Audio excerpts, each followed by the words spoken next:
Selon le dicton, la mer est remplie de poissons. Avec une population de près d'1,3 milliard d'individus, on peut penser qu'il est facile de rencontrer sa moitié. Pourtant, de nombreuses personnes restent célibataires. Pour eux, le régime chinois avait organisé samedi dernier à Shanghai 2 journées de rencontres amoureuses. Plus de 10 000 célibataires sont venus.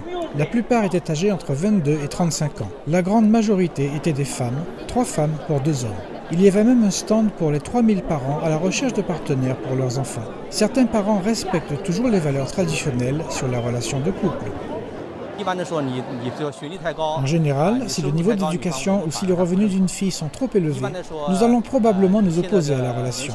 Pour les jeunes en général, un diplôme universitaire est suffisant. Une trop grande différence dans les niveaux d'éducation rendra la communication plus difficile dans le couple. Mais s'ils ont le même niveau de départ et s'ils veulent réussir dans le futur, ils pourront y travailler ensemble. Mais les jeunes femmes bien éduquées n'impressionnent pas la plupart des jeunes hommes. Les femmes qui ont un haut niveau d'éducation ou un meilleur niveau de vie, ça ne me dérangerait pas parce que ça va dans les deux sens. Du moment que les sentiments sont réciproques, il est toujours possible d'interagir et d'apprendre à se connaître et découvrir si l'autre est la personne qui convient.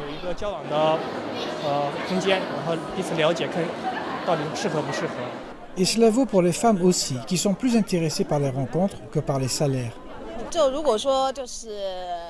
Si ton niveau de vie est plus bas que le mien dans tous les aspects, mais si on arrive à s'entendre, cela me va. Si on s'entend bien tous les deux, il y aura aussi une bonne alchimie. Alors la question du niveau social ne sera plus un problème. J'imagine que cela dépend de la force des sentiments. S'ils peuvent dépasser cette question, alors ça pourra marcher.